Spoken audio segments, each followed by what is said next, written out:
Hey everyone, this is Christopher Luxon, the former CEO of Air New Zealand. This is John Lee Dumas, the founder and host of Entrepreneurs on Fire. This is Tracy Ibarra. I'm in Executive Solutions at Dell Technologies. This is Travis Chappell, founder of Build Your Network. If you are wanting to learn how to embrace change, To navigate through disruption as a leader, Then listen to the Leadership is Changing podcast. The Leadership is Changing podcast. the Leadership is Changing podcast with my good friend, my very good friend, Denis Giannoutsos. Welcome to Leadership is Changing. Each week, we and our guests provide information and insights through exploring leading change. This is taking your leadership to another level by finding the balance between executive excellence and personal well-being through stories that inspire real change. It's time to adapt in our fast-moving world when leadership is changing with your host, Denis Giannoutsos. Hey, welcome to the show. Leadership is Changing. What we as leaders know to be true is that change is constant. Leaders everywhere confront similar obstacles because people are people, but everywhere you go, leaders are overwhelmed, disrupted, and under pressure. They run from email to email, meeting to meeting. Many leaders are not changing quick enough, which means they run the risk of becoming irrelevant and being left behind. The purpose of the show is taking our listeners' leadership to another level by finding their balance between executive excellence and personal well-being through stories that inspire real change. I believe we don't have enough effective leaders in the world today, and if we can get the leaders to step up and lead change, then they can inspire real change. Hey listeners, it's now time to adapt in our fast-moving world, and I want to welcome you to this Ask Denis episode, which is a freestyle episode. I'm asked a question by our listeners, or I share my insights, thoughts, and experiences from working with leaders around the globe. Hey, listeners, if you haven't already check out the Facebook group Leadership is Changing. Love to see you there. Come across and join us and share your thoughts and insights around leadership, change, mindset. There's a whole lot of different things around leadership is changing and that whole topic. For those of you who are on LinkedIn, I've also created a LinkedIn page called, it's the Leadership is Changing podcast. It's a page that you can go to. We've had a huge number of people actually join it in the last 2 weeks, and feel free to go ahead and join that page, which is on LinkedIn. Wow, what a first week of the new year it's been. And welcome to the new year. And I've got to say to you is that it's just amazing to see what things have transpired in the first week of this brand new year. Countries have gone into further lockdown, and some of them have gone down into really heavy lockdown, and they're going to be like that probably to the end of the month, going into the middle of the following month. Countries have had political issues, all sorts of things happening there. People have gone back to work after the holidays, and some people have struggled to go back to work, but they're back into it already. People have already quit their New Year resolutions. That's right, they've given up on them, and so they've already quit on those. And others have started off their New Year by setting their goals, and I am seeing them on Facebook and LinkedIn and other social media platforms. Plus, I've also speaking to them personally, and they are so excited about their new goals, their new business ventures, their new branding, their new role that they want to go off and do, where they want to take their organization next, where they want to take their business, their customers and stakeholders to next. They are excited about this year ahead of us. So how's your first week been? What's your first week been like for you? And what have you done this in this first week already? Well, today I want to talk to you about a topic which is really quite interesting called Treat Others the Way That You Like to Be Treated. And I shared this with a sort of a Facebook Live recently in relation to a story that I'm about to share with you. And the feedback and the traction around it was quite interesting to see. But there's a great quote out there that says, "The way you see people is the way you treat them." And that's by Zig Ziglar. John C. Maxwell, who's a mentor of mine and followed him for about 30 years, he's written about 80 books. He's a speaker, writer, great guy. And he talks about leadership and team building and so forth and personal development. And he talks about on a scale of 1 to 10, 1 being the lowest, 10 being the highest, what number are you putting on people's heads as you look at them? In other words, What rating are you giving them? Are they a 10 out of 10, a stellar kind of person? Wow, fantastic. Or are you looking at them at a 3? Because depending on what numbers you put on people's heads will determine the way that you treat them. And I've seen leaders getting their numbers and their goals across the line, doing very well performance-wise in an organization, a company. But when you look back and you step back and you look at them and you look at what's actually going on, yes, congratulations, they've gone and met their numbers and done very well to get the organization to another level or across the line. But what they've also done is they've run over top of people. They've gone and burned people out. They've gone and seen a whole lot of people who would leave the organization. The old saying, people join organizations, but they leave people, because they're leaders. There's a great example. People do burn people out, but it comes down to how you treat them. Now, 4 weeks ago, I actually went to the local markets and went there on a Saturday morning and loved going there. And I had to go to the bathroom. And when I went into the bathroom, there was this wallet on the floor. And I'm telling you, this wallet was huge. And I thought, wow, what's happened here? Oh no, someone's dropped their wallet. And then I thought, hang on a sec, maybe someone's stolen it, taken what they need, and just dumped it here. Well, I had to make a decision on what I wanted to do. Did I want to just walk away and deny that I saw it and just move on in my life? Did I want to take the wallet and then go and hand it into somebody at the risk of being accused of something being taken? Because somebody else may have already taken something, and then when I go to hand it in, it's not there, and then try and explain that. So what I did is I decided, no, the right thing here to do here is, because if this was my wallet, I would want someone to hand it in. So I picked it up and I thought, oh, it's on the bathroom floor. What am I going to do? Pandemics, things like that right now. So I got this big wad of toilet paper and I then went and picked up the wallet and I walked out. As I was walking out, somebody else walked in, but I had the wallet in my hand. So I realized that wasn't the person's wallet. So that was okay. Then I walked to a local stall who somebody I know there and explained to them what had happened. And I said, what do I do? Where do I hand this in? And then they said, oh, let's get the market manager, the person who's organizing the markets. So they called that person over. I explained the situation. They took the wallet. They thanked me and they said they were going to hand it in to the police. When they looked at the wallet, there was a driver's license and they can recognize the name and they realized it was another stall owner. And so they went to that person and handed in the wallet to them. Apparently the person's face was just shocked that A, they didn't realize they had lost their wallet, and B, that everything was still in there.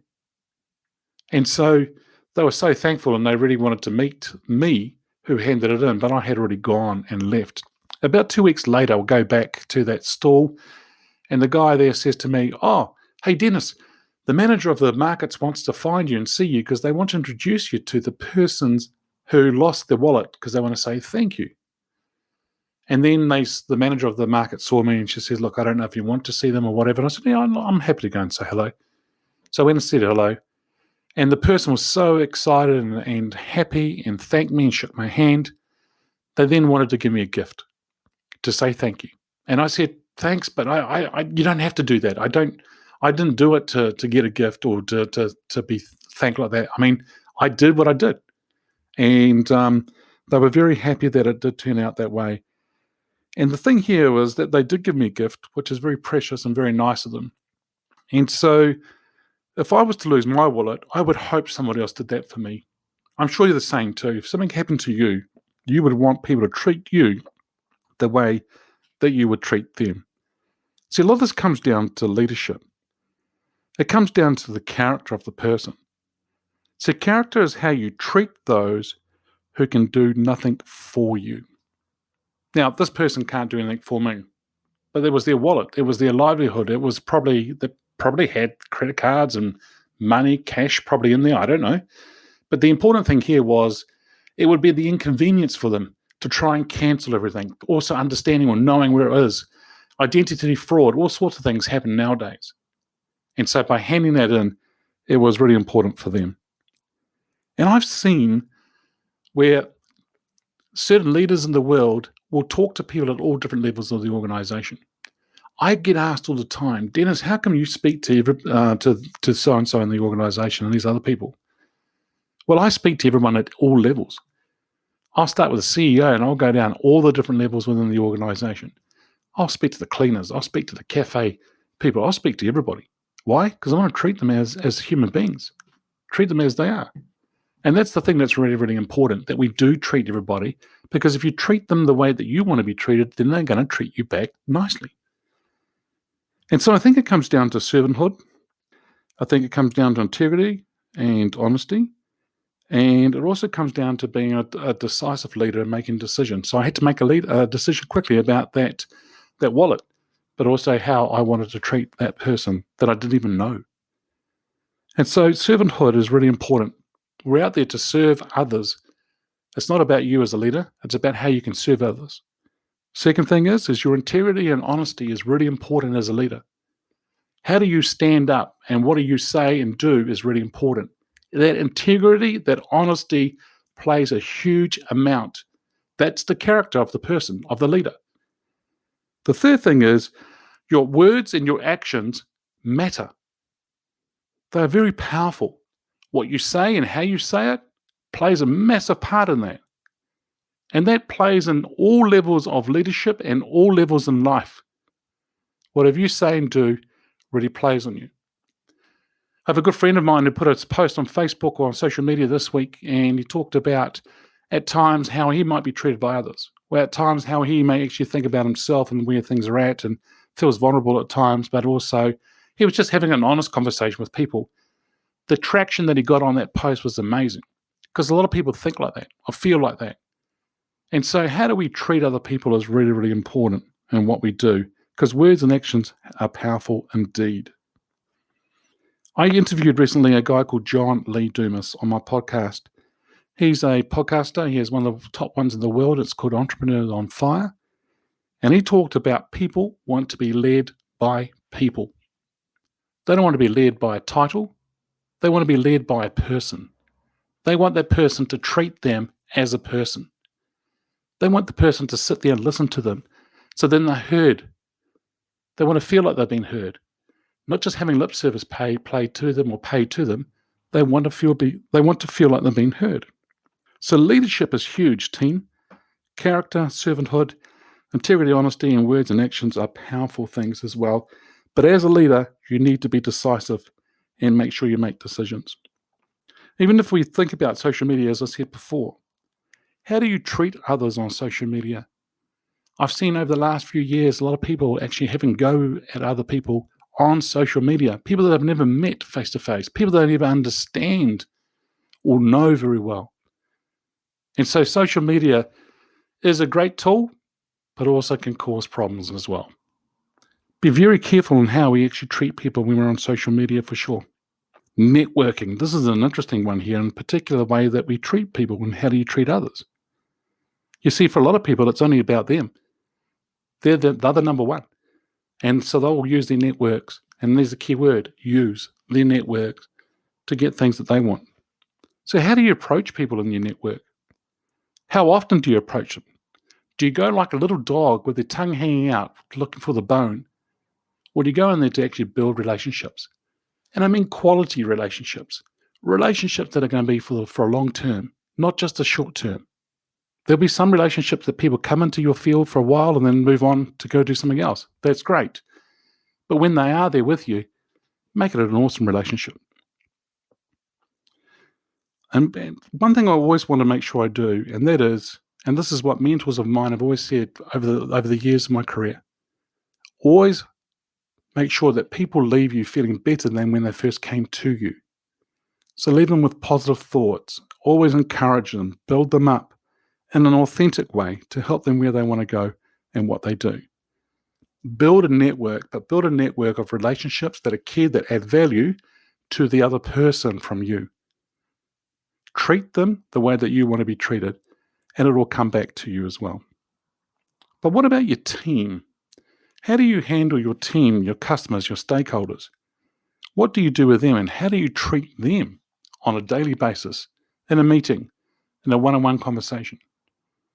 And so for a lot of people, when they get stressed, when they're under pressure, when they have a lot of deadlines, when their back's against the wall, their personality may change. And so check in all the time, team, to ask yourself, how am I treating people? Am I treating others like the way I want to be treated? Then the other thing would be around your family and your friends. What do you like to live with? How do you treat your family? How do you treat your friends?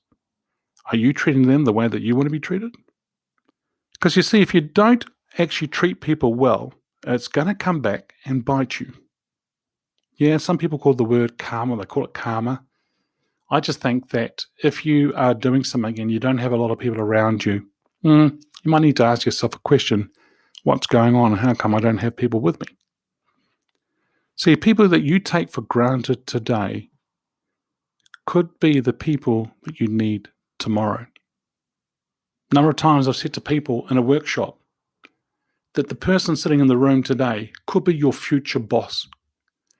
Someone could be your future employees. How you react, how you treat others, the way that you do things, people are watching you all the time. Your team, your business, your organization, your customers, your stakeholders, they get the leadership they deserve. Give them great leadership. Give them leadership that's world-class. Leadership that's world-class is somebody or some people who will actually treat others the way that they want to be treated. Treated brilliantly. Treated with a VIP service. Always think about others. It's not always about you. Now make a difference and be the difference maker. It's having a growth mindset, a mindset of being a multiplier, not a diminisher. If you have that growth mindset, then you can be multiplier, you can help others, you can look for people's strengths. Look at that number 10 on their head. Look for where they're at. Look at how you can give them opportunities for them to excel and go on to do other big things in their life. See, your success is their success.